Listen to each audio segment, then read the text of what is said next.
오늘 이 시간에 김판용 목사님이 주차사, 벌써 세대 차이가 나, 제목서부터 주차사라는 제목으로 말씀 전하실 때 큰 은혜 받으시기 바랍니다.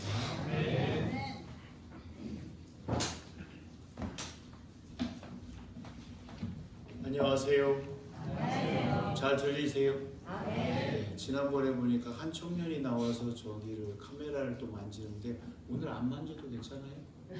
담임 목사님 또 사인 들어가기 전에 괜찮습니까? 네. 안녕하셨는지요? 오늘 두 번째 뵀는데요. 저는 여전히 부였습니다. 누가 누구신지, 누가 누구실까?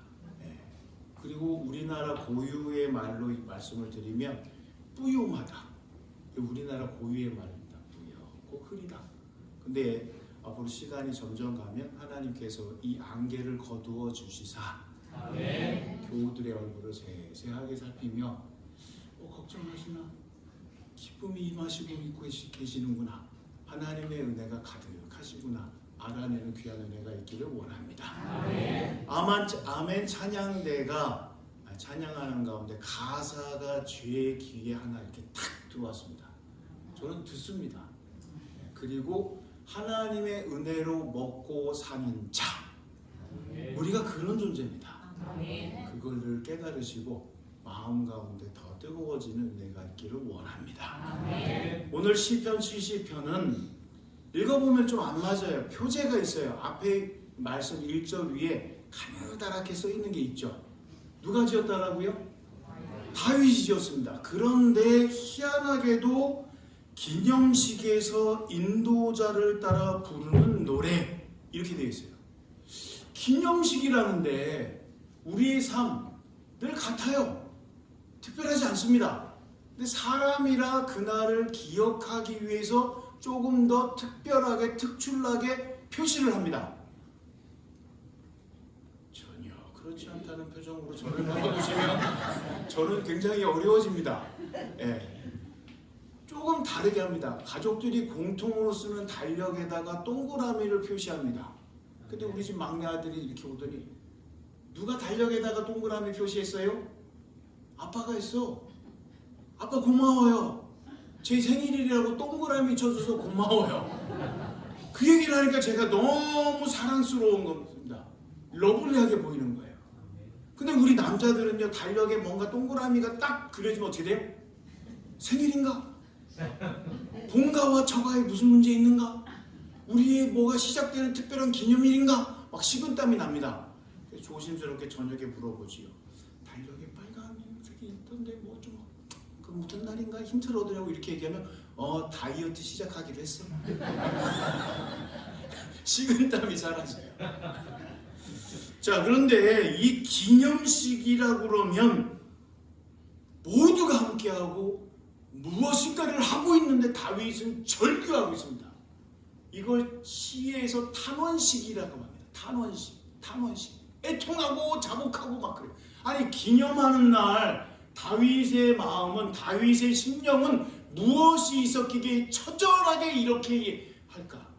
궁금하지 않으세요? 하나님의 말씀을 대할 때 이렇게 물음표를 가지고 올려드리면 하나님께서 느낌표로 바꿔서 주십니다. 그런데 물음표를 들고 부메랑으로 던지면 세게 느낌표로 저한테 와서, 그러니까 하나님 앞에는 물음표를 가지고, 왜 다윗이 이렇게 기념식에서 절규를 하고 부르짖고 울부짖고 있습니까? 똑똑똑똑 하면 하나님께서 답을 주십니다. 1절, 하나님이여 나를 건지소서, 여호와여 속히 나를 도우소서. 기념식이라서 뭔가 되어서 그 자리에 서서 여호와의 영광, 여호와의 존귀, 여호와의 감사를 선포하면 되는데, 다윗은요, 도와주세요. 하나님 어떡합니까? 사람에게 가는 게 아니라 하나님을 바라보면서 도와주셔야 됩니다. 왜 그럴까? 다윗 앞에는 희한하게도 뛰어난 영웅에 해당되는 의인인데 그 앞에는 대적, 원수, 악한 자들, 그들은 항상 존재했습니다.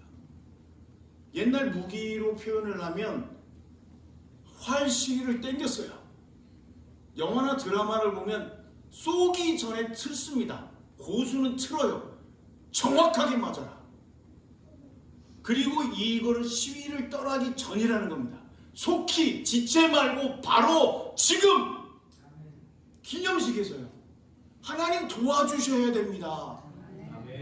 2절을 보면 같이 한번 읽어보고 싶지 않습니까? 네, 같이 한번 읽어보겠습니다. 시작. 나의 영혼을 찾는 자들이 수치와 무한을 당하게 하시며 나의 상함을 기뻐하는 자들이 뒤로 물러가 수모를 당하게 하소서. 하나님께서 도와주셔야 되는데 이들이 물러날 수 있는 거는 그들이 부끄러움을 알게 되면 뒤로 간다는 겁니다. 후퇴한다는 거예요. 그들은 부끄러움이 없는 자이기 때문에 다윗 앞에서 한번 겨루어보자, 한번 싸워보자 그런다는 겁니다. 다윗하고는 싸울 수 없는 전설적인 분입니다. 한 군데를 좀 보려고 하는데요. 죄송합니다. 성경을 좀 펼치셔야 되는데 괜찮으신지요? 이제는 안 여쭤볼 거예요. 제가 설교하면 눈높이를 맞추기 위해서 질문을 드리고 듣고 이렇게 합니다. 좀 들리게끔 하기 위해서 들으시고 계시는지 알고 계시는지 모르시는지 아시는지 모르는지 그냥 그대로 계시는지 좀 알기 위해서 질문을 좀 많이 드렸어요. 근데 지금부터는 쭉 갈 겁니다. 사무엘상 17장을 한번 펴셔요. 제가 가지고 있는 성경으로는 구약 435쪽입니다. 이 블레셋에서 와서 다윗하고 겨루는 상황이 이제 전개가 되지요. 그런데 다윗은 절규하고 있는데 다윗은 누구인가? 어떠한 자인가? 이렇게 하면 사무엘상 17장 12절에 다윗은 어떠한 사람인가? 계보, 족보가 나옵니다. 12절에 보면 어르신들 천천히 찾으시면 괜찮습니다. 찾는 게 중요합니다. 다윗은 유다 베들레헴 에브라 사람 이세라 하는 사람의 아들이었는데 이세의 아들이구나. 벤 이세. 이세는 사울 당시 사람 중에 나이가 많아 늙은 사람으로서 어르신이구나. 집안의 문중의 수장이시구나. 그런데 8아들이 있대요. 다 복하신 거예요. 그런데 우리 다윗은 어디에 소속할까요? 맨 끝입니다. 14절. 다윗은 막내라. 장성한 세 사람은 사울을 따랐고 전쟁으로 나간 거예요. 엘리압. 그리고 그 아들의 이름이 있습니다. 막내인 다윗은 뭐 하느냐? 양치기입니다. 양치기. 이거를 오늘날을 좀 바꿔서 말씀드리면 집안에 잡다한 일은 다 하는 거예요. 형들이 있기 때문에. 그리고 집안에서 막내이기 때문에 어떻게 되느냐? 이스라엘이 가지고 있는 관습을 따르면 장자는 명분에 있어도 몫이 기업이 2개입니다. 근데 다윗은 몇 개 받을까요? 하나 받아요. 그러면 이스라엘 관습이나 관례나 이런 것을 따르면 이 골리앗과의 전쟁에서 부각되어야 되는 사람 첫째 맏아들 누굴까요? 엘리압입니다. 그런데 전혀 맨 막둥이 막내 다윗에게로 간다는 겁니다. 근데 다윗의 외모는 좀 어떤 것 같으세요? 요즘 얘기하면 아이돌급의 미모를 가지고 있습니다. 준수하고 잘생겼고. 근데 하는 건 뭐냐? 양치기입니다. 그리고 전쟁에 아버지가 심부름을 보내요. 형들 3명이 잘 있는지 가서 잘 살펴보고 와서 그 증거를 보이라고 합니다. 다윗이 말을 들었을까요? 안 들었을까요? 탕자일까요? 탕자가 아닐까요? 네? 말씀 잘 듣습니다. 전쟁에 가서 형들이 어떠한지 상황을 봅니다. 그럼 양은 어떻게 해요? 성경을 보면 그 양을 맡을 수 있는 사람한테 맡긴다는 겁니다. 그럼 다윗은 자기가 해야 될 일을 정확하게 우선순위를 알고요. 그리고 자기가 맡은 주어진 일에 최선을 다합니다. 전장에 갔더니 부끄럽습니다. 골리앗이 나와서 싸움을 벌입니다. 그의 여러 가지 얘기는 안 하겠습니다. 덤벼볼 만한 사람이 아니에요.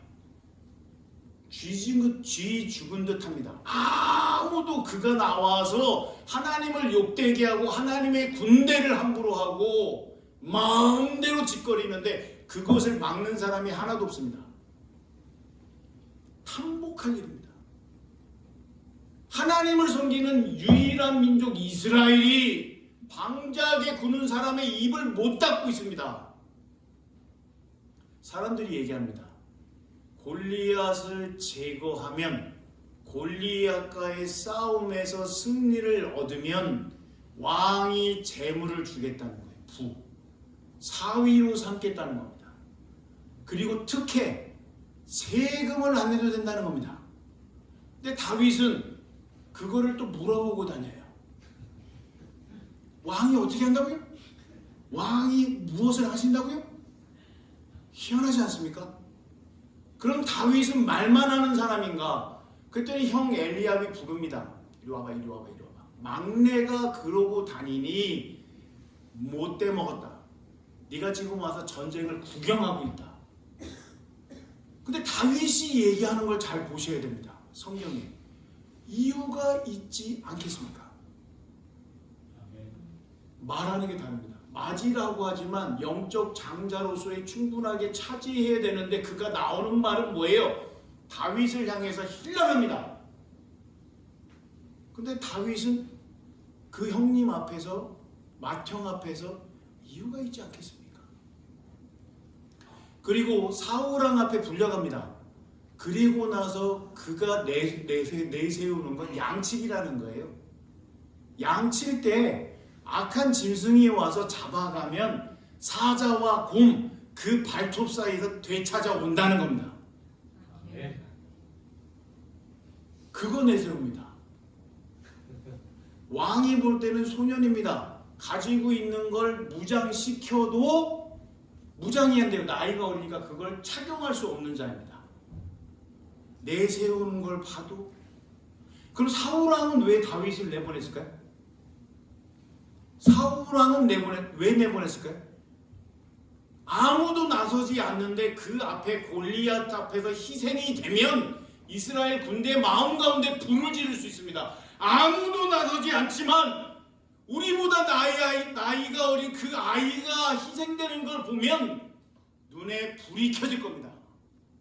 전쟁을 시작할 수 있는 그 시작점을 일으킬 수 있습니다. 다윗은 뭐 할까요? 아무것도 안 맞아요. 말씀을 한번 볼게요. 40절입니다. 한 장 이렇게 살펴보시면 돼요. 40절. 제가 있습니다. 손에 막대기를 가지고 시내에서 매끄러운 돌 5을 골라서 자기 목자의 제구 곧 주머니에 넣고 손에 물매를 가지고 블레셋 사람에게로 나아가니라. 하나가 아니라 성경을 보실 때 잘 보셔야 돼요. 단번에 이 골리앗을 쓰러뜨리는데 이 돌이 이마에 가서 박혔다는 거 성경이 되어 있습니다. 사람의 능력일까요? 하나님께서 함께 하신 능력일까요? 함께 하신 겁니다. 빗나가도 쏘고 5번 안에 승리를 얻는다. 다윗이 가지고 있는 절대 미래입니다. 하나님이 나와 함께 하신다. 그러면서 골리앗을 보니까 어떻게 돼요? 자기를 모욕하는 거예요. 요만한 소년이 나와가지고. 그래서 그때 다윗이 뭐라고 하는가요? 너는 칼과 창과 단창으로 내게 오거니와 나는 만군의 여호와의 이름으로 내게 가노라. 여기까지만 기억하신다는 게 또 문제예요. 다윗이 조금 더 이해하겠습니다. 조금 더 외치면서 갔습니다. 들으라 이스라엘 회중아, 들으라. 하나님께서 들으셔야 됩니다. 넘어가세요. 45절. 제가 많은 분들이 암송하는 말씀이지요. 같이 한번 45절을 제가 읽고요. 우리 교우들은 46절, 47절을 보겠습니다. 다윗이 블레셋 사람에게 이르되 너는 칼과 창과 단창으로 내게 나아오거니와 나는 만군의 여호와의 이름 곧 내가 모욕하는 이스라엘 군대의 하나님의 이름으로 내게 나아가노라.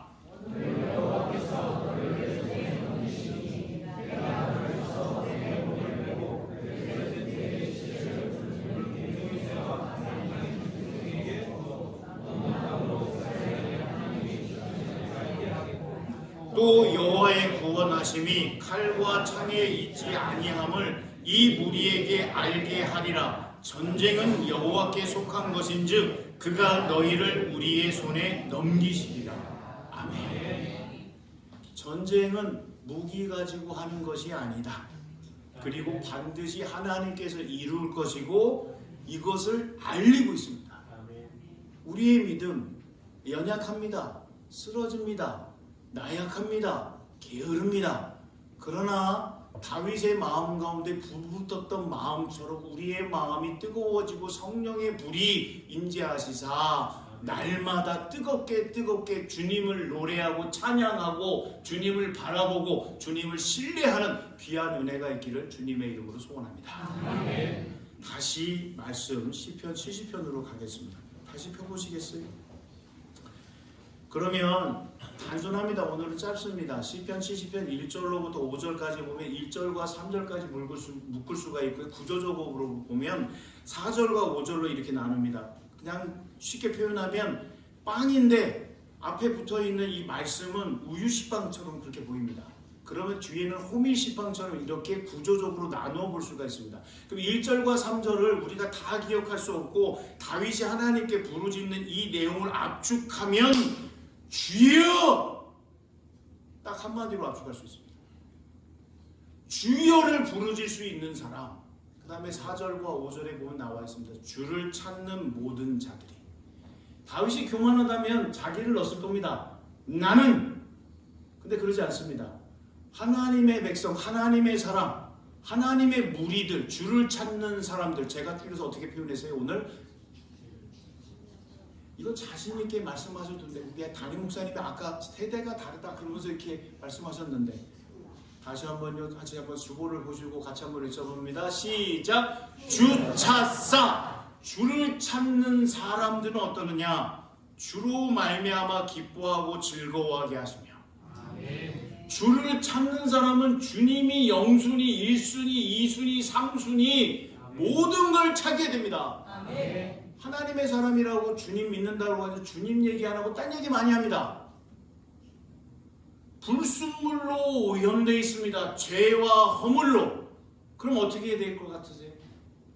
일반 물리학에서 좀 얘기를 하면 같은 소재가 있습니다. 부러졌습니다.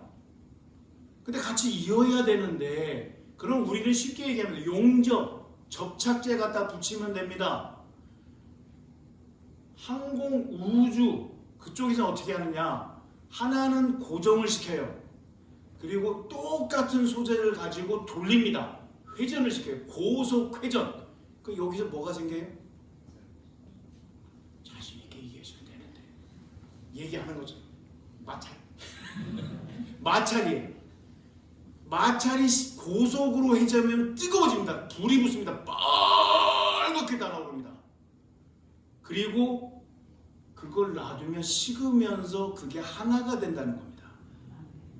주를 찾는 모든 사람들이 외모, 성격, 기질, 생각, 나이, 느낌 다 얘기하면 다 따릅니다. 그러나 주님 안에서 고속 회전한다라고 그러면 주님 성령님께서 임하시는 그 뜨거움이 있다라고 그러면 하나 될 수 있습니다. 그리고 주님으로 말미암아 모든 것을 기쁨으로 즐거움으로 행할 수 있어야만 우리는 하나님의 사람이라고 확정적으로 선포할 수 있습니다. 아멘. 주님으로 말미암아 기뻐하신 귀한 은혜가 있기를 원합니다. 아멘. 주님으로 인하여서 행복하고 감사하고 눈물 나고 그런 삶을 더욱더 꿈꾸면서 기도하시고 기대하시는 귀한 은혜가 있기를 원합니다. 아멘. 다음에 보시면 주의 구원을 사랑하는 자들이 항상 말하기를 뭐라고 해요? 하나님은 위대하시다. 하나님은 위대하시다. 기념식에서 이 이야기 나와야 되지 않을까요? 아멘. 다윗 자신은 밑으로 겸손하게 낮아져서 하나님만이 위대하십니다. 아멘. 이걸 드러내기 위해서 시작을 그렇게 하는 겁니다. 질문을 하였더니 느낌표로 왔습니다. 한경진 목사님께서 말씀하신 것 가운데 두 가지가 떠나질 않습니다. 음성으로 이렇게 설교 이렇게 오는데 그 트랙을 들으니까 예수님은 사랑이외다. 우리가 쓰는 말이 아니에요. 저도 처음 들었어요. 예수님은 사랑이외다. 북한 말씀입니다. 근데 참 처음에 들을 때는 어색했는데 시간이 지나서 오늘에 이르니까 그게 진리다. 야, 그렇게 살아내셨던 목회자의 삶 가운데 압축하셔서 예수님은 사랑이외다. 야, 말씀하시고 우리에게 남겨줬던 게 너무너무 감사합니다. 그리고 가장 영광의 자리 템플턴상을 수상하실 때 거기 오르셔서 하시는 말씀은 뭐냐면 신사참배에 관한 이야기를 이야기하셨습니다. 가장 영광의 자리에서 가장 부끄러운 이거 회개하고 용서받아야 되는 부분을 스스로 끄집어내셔서 영광의 자리에서 말씀하십니다. 야, 어떻게 저렇게 하실 수 있을까? 어떻게 그렇게 하실 수 있을까? 지금 다윗의 마음이 그렇다는 겁니다. 기념하는 이 자리에서 하나님을 나타내고 모두가 하나님의 사람으로 세워지기를 위해서 그렇게 노래하고 있다는 겁니다. 근데 다시 또 그 다음에 보면은요, 하나님 앞에 낮춥니다. 낮아집니다. 말씀 마지막으로 같이 읽고 하겠습니다. 5절입니다. 시작.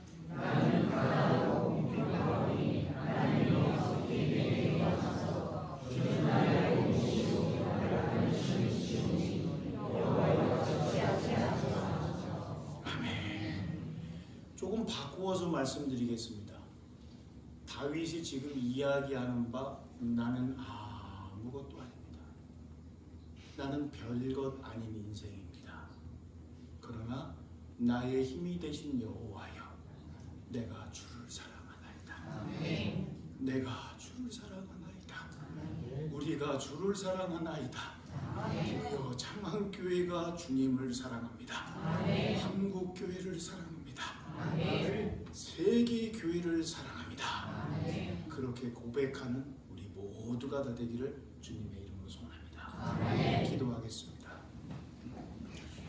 하나님, 가장 인생에서 기념이 될 그곳에서 우리는 어떠한 모습으로 쓸까? 하나님 이야기한다고 하지만 어떤 분은 내 잔이 넘치나이다 고백을 합니다.